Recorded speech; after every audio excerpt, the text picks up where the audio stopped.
Quando você desenvolve essa capacidade de não se sentir ofendido com a presença da memória, de memórias ressentidas, com a aproximação daquele que te causou esse problema, isso é algo que só uma criança pode realizar.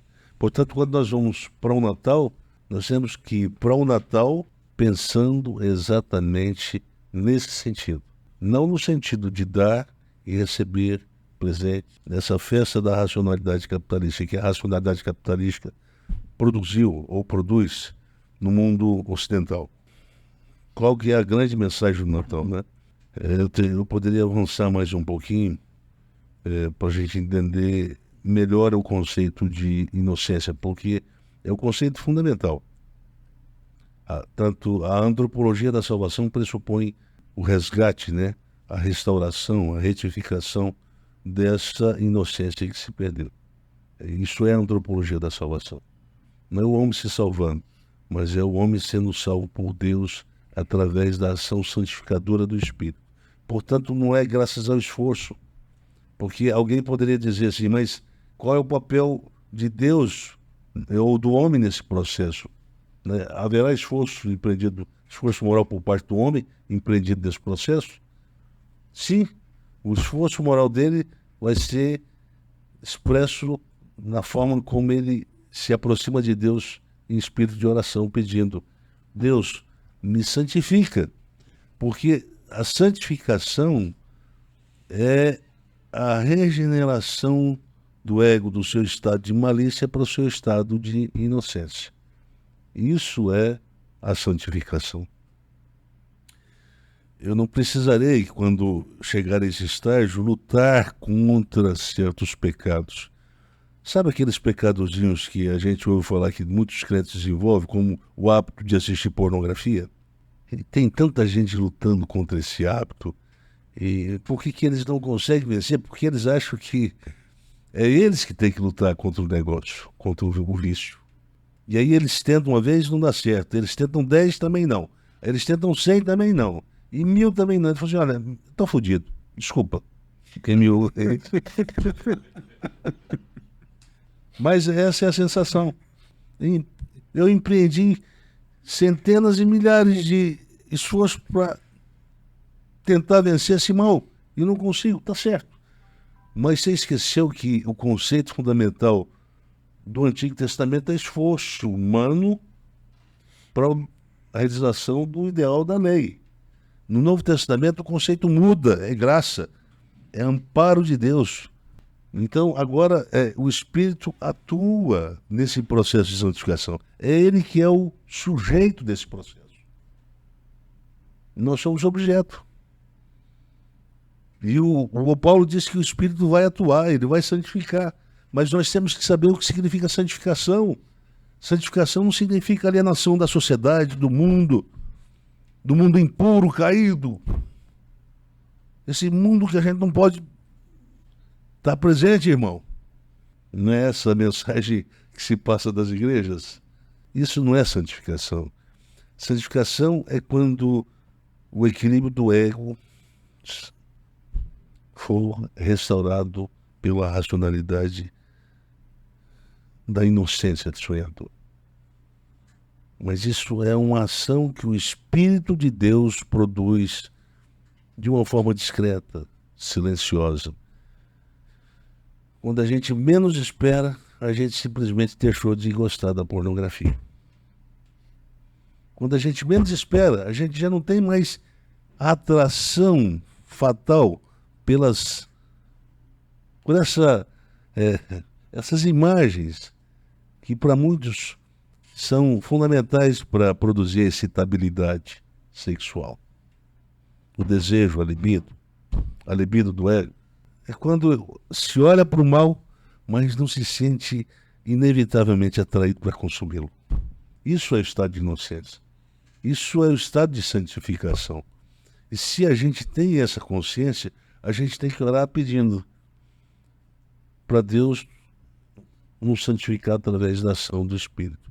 Só que o Espírito não está aí para avisar. Alguém está vendo o Espírito Santo agora? Não. Mas ele está atuando na Terra, mas está atuando na consciência de pessoas. Porque ele convence. Convence o quê? A consciência. Então ele atua na consciência. Ele vai produzindo, ele vai homeopaticamente deixando uma gotinha por dia naquela consciência. Uma gotinha da cura pela via da inocência, da restauração da inocência. Um por dia. Daqui a pouco já não existe mais a ferida lá na consciência que produz o desejo de consumir inevitavelmente, irresistivelmente, a pornografia ou qualquer outra forma de racionalidade transgressora. Essa é a mensagem que a figura da criança, do menino, né? Eu vou só ler uma expressão, uma coisa que é muito importante aqui.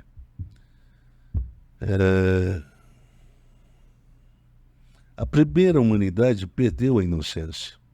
Isso é fato histórico para a tradição judeu-cristã. E com essa destruição, ela desenvolveu um vício endêmico, o de se instrumentalizar da malícia militante habitualmente, algo que passou a ser considerado um traço determinante do seu ethos, do seu modo de ser. A incapacidade de socializar benefícios e ignorar, a capacidade de camuflar a fome que as pessoas têm de retribuir o mal com o mal, se tornou pandêmica, tornando-se uma espécie de traço instintivo do ego universal. O embotamento, que é a morte do capital afetivo generalizado, associado a uma desconfiança patológica coletiva, passou a constituir a matriz desse pecado enquanto condição inalienável do humano propriamente, determinando assim o perfil moral funcional da velha humanidade. O que se quer dizer aqui é que a primeira humanidade foi marcada pela perda da inocência.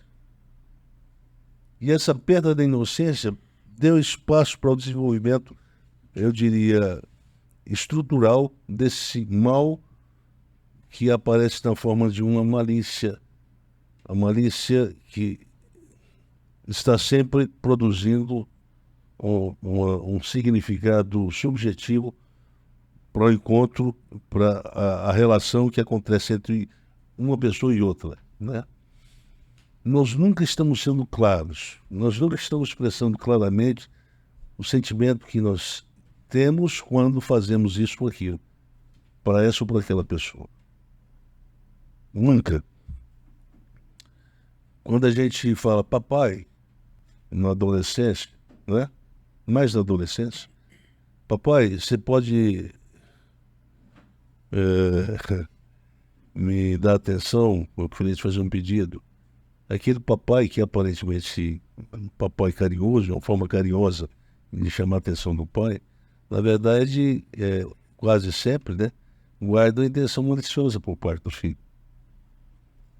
Às vezes o filho vai usar de uma forma, de uma ternura para alcançar um benefício que é importante para ele e que pode representar um sacrifício para o pai, né? Conheço muito pai que está bancando filho em lugares, em regiões que representam sacrifício para os pais bancá-los lá. Mas o filho teve um jeitinho especial para chegar e conquistar esse favor do pai. Quer dizer, o que ele queria, na verdade, é estabelecer uma distância entre os pais. Eu aqui e você lá. Só que, dependendo da forma como ele aproxima para comunicar esse desejo, isso pode trazer um trauma para a família. Então ele fala, papai, né? Uma forma aparentemente inocente para dar uma facada no pai. Isso acontece. A malícia, ela precisa ser vencida pela inocência. Eu queria que todos nós entendêssemos dessa forma.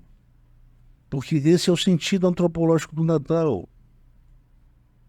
A criança foi colocada na manjedoura, mas não é só para a gente ver aquela menina, aquela criancinha linda lá, pobrezinha. Não. Aquilo tem uma representação, tem um sentido representativo, aquilo tem um sentido simbólico, aquilo quer comunicar alguma coisa. Olha, a humanidade se perdeu.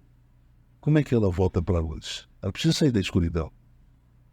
Portanto, para voltar para a luz, ela tem que voltar pela via daquilo que ela perdeu, que é a inocência.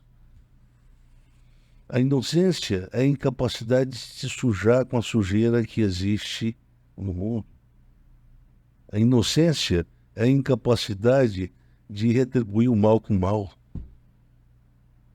A inocência é a capacidade de dar a outra face àquele que bate. A face direita àquele que bate para a esquerda.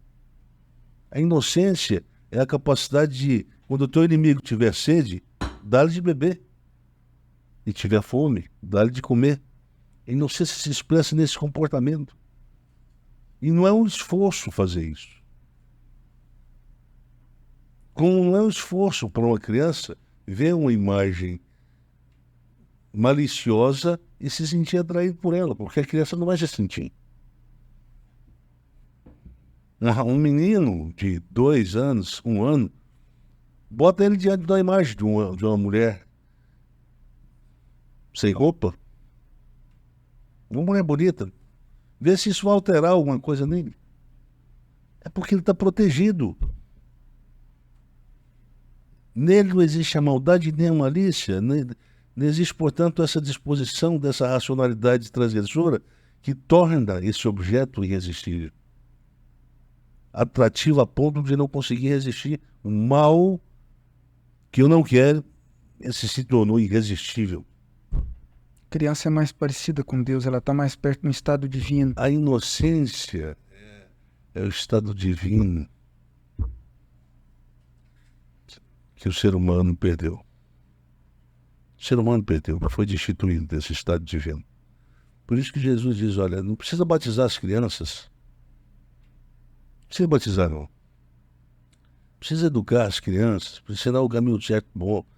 Isso não faz sentido para a criança. Por que não faz sentido? Porque elas não precisam ser salvas. Os sãos não precisam de médicos, não precisam de cura. São a condição dos inocentes. Eles são sãos. Vocês querem curar o são, meu filho? Não funciona. Isso não tem jeito. Eles vão tentar fazer isso, eles vão adoecer quem está. Vão adoecer. Ou seja, vão virar um Jung da vida. Mostra-me o são que eu adoeço. Cabra. Nem vou falar não, porque... Cabra, filho de uma mulher boazinha, né? Mostra-me um são que eu vou adoecer. Isso é a voz do Satanás, do mal, que não quer ver uma pessoa sã, inocente no mundo. Vão adoecer todos os inocentes. A notícia boa é que o Espírito Santo está santificando pessoas que se entregaram a Jesus Cristo, que entenderam o sentido dessa entrega, entenderam que essa entrega tem implicações morais, éticas. Rogo-vos, pois eu, prisioneiro do Senhor, que andeis de modo digno. Se você é cristão, tem que caminhar em direção à recuperação da inocência que foi perdida. Tem que andar em direção à capacidade de não se sujar com a sujeira do mundo. Isso que significa ser cristão. Não é sair do mundo. Paulo diz, não se sai do mundo para ser salvo. Mas se caminha com pureza no coração, mesmo diante de pessoas que são impuras. Esse é o sentido da racionalidade pística. Caminhar na fé pressupõe caminhar nessas condições. E, portanto, a pergunta dele agora aparece. Por quê? Porque o Natal hoje esconde essa... Só lembra a pergunta. O que isso tem a ver com o Natal, sim. a questão da inocência? Tem a ver com o Natal, porque daqui a uns dias nós vamos estar nos reunindo com família. Nós vamos estar com os nossos pais vão estar se encontrando com os filhos, amigos com amigos que há muito tempo não se vê. Nós vamos promover uma festa, mas não da inocência.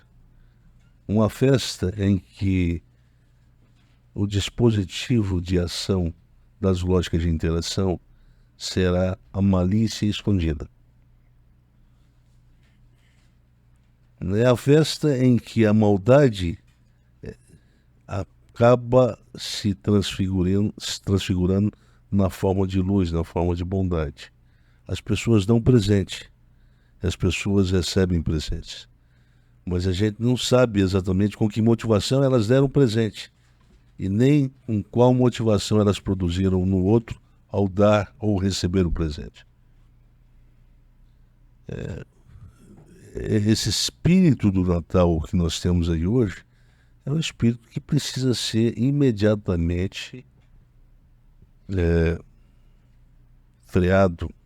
Nós precisamos matar a fome dessa racionalidade natalística, né? Essa coisa que nós vamos tentar reestabelecer elos que se perderam com brigas, com ressentimentos, através dessa dádiva do presente. A gente dá o presente, está tudo resolvido. A gente expressa afeto dando presente. Pois bem, isso não tem afinidade ética com a proposta da fé cristã. Então, quando se fala de perdão, né, é um estado inocente, porque é isso, né, e de sentir a aproximação de quem te fez mal. Quando você desenvolve essa capacidade de não se sentir ofendido com a presença da memória, de memórias ressentidas, com a aproximação daquele que te causou esse problema, isso é algo que só uma criança pode realizar. Portanto, quando nós vamos para o Natal, nós temos que ir para o Natal pensando exatamente nesse sentido. Não no sentido de dar e receber presentes, nessa festa da racionalidade capitalista, que a racionalidade capitalista produziu ou produz no mundo ocidental.